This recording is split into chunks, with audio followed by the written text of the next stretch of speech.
Welcome back. Today, we're diving deep into a city that was, well, for a long time, pretty much the center of the known world, Baghdad. That's right. We're talking about the Abbasid Golden Age. For what? Mhm. Over 500 years, this place was just synonymous with power, wealth, incredible learning. Absolutely. And we've got a stack of sources here really detailing the amazing architecture, the sheer scale of the trade, the intellectual breakthroughs, all flowing from this city founded back in 762 CE. Yeah, and our mission today really is to unpack how it became this powerhouse, because the sources are clear.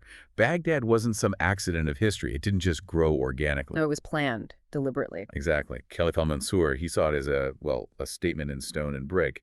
It was meant to physically embody this new universal Abbasid vision, totally distinct from the old Umayyad setup in Damascus. Okay, so let's start there. Why move from Damascus? Was it just, wanting a fresh start or something deeper? Well, it was definitely strategic.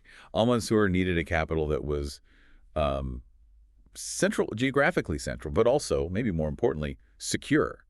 Secure from old Umayyad loyalists, from internal rivals. Right, and the spot he chose. Brilliant. Right on the Tigris River. So you've got fresh water, obviously, but also this major shipping highway. Mm-hmm.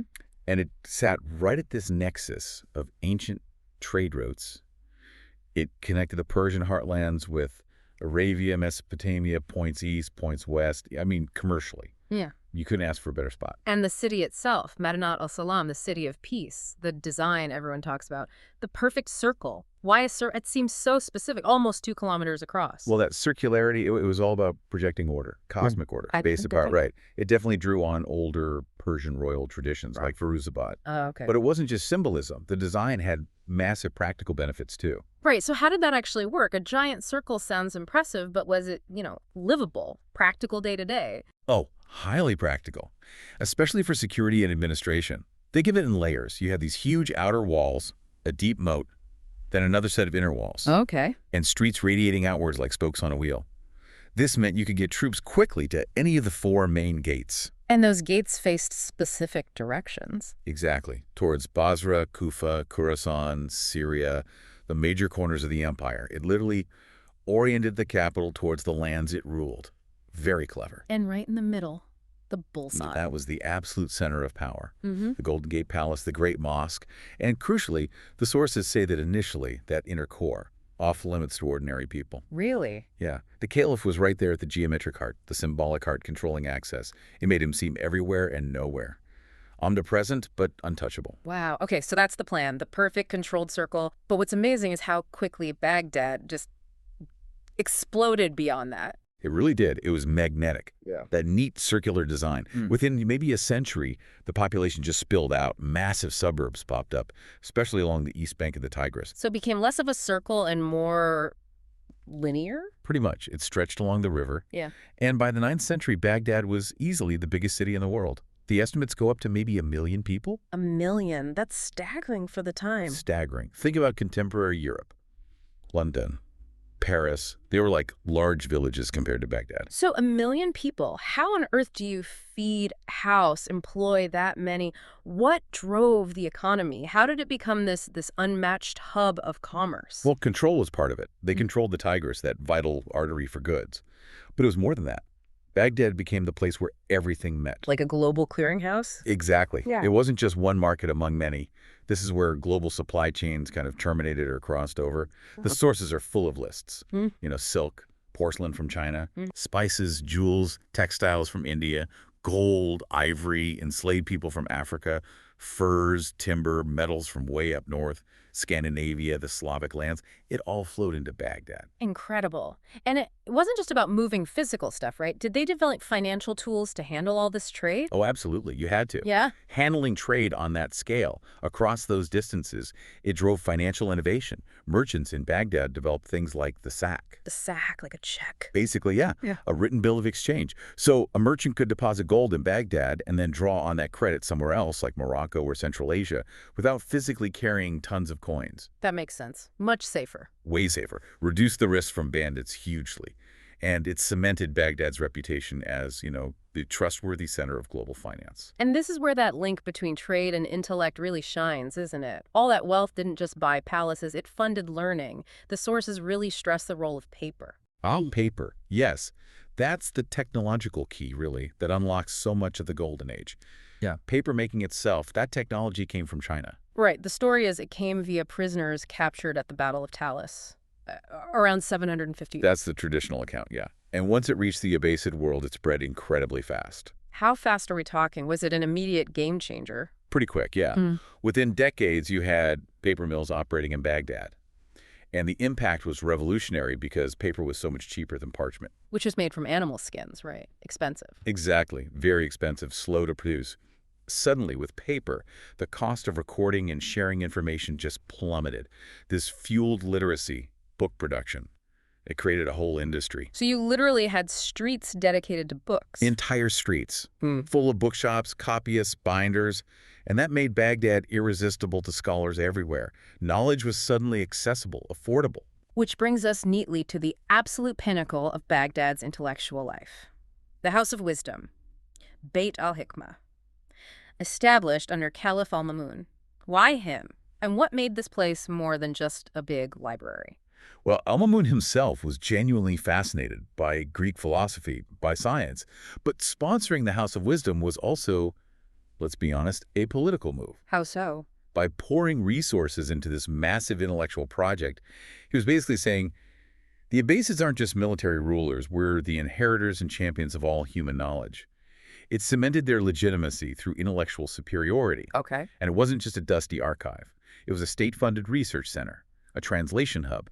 The goal was to actively gather, translate, critique, and build upon the knowledge of the past. Let's talk about that translation movement. We hear about Greek texts, but what else were they translating and why focus on specific things? The scope was just breathtaking. They were systematically hunting down manuscripts from everywhere.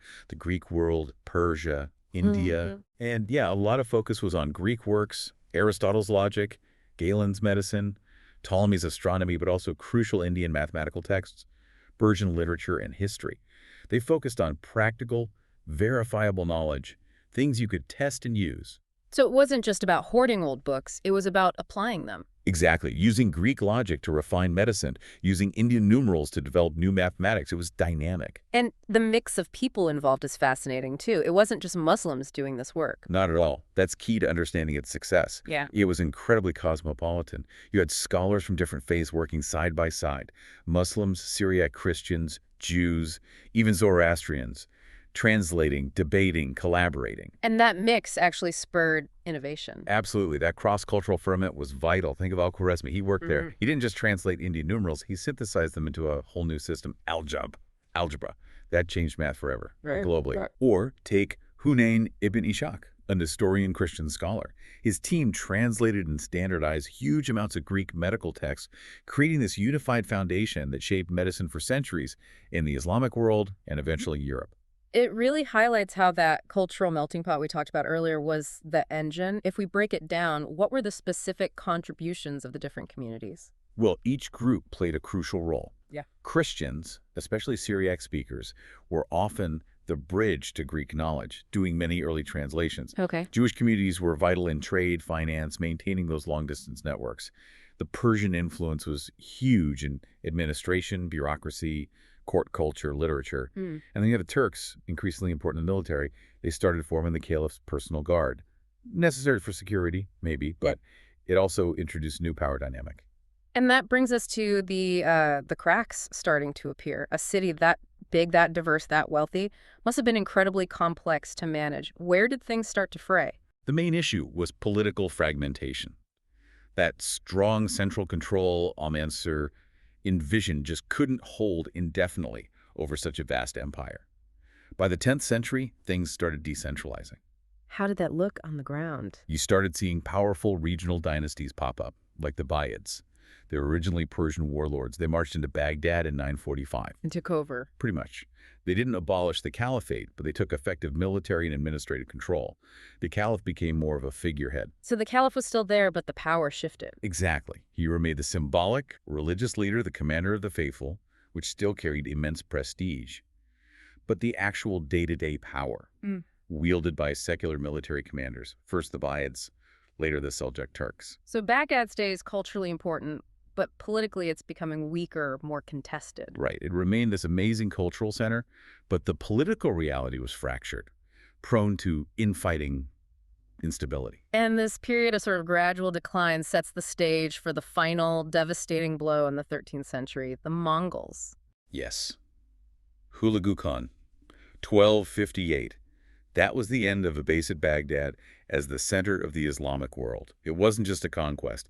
It was annihilation. What do the sources tell us about the siege and the sack itself, the scale of the destruction? It's horrific.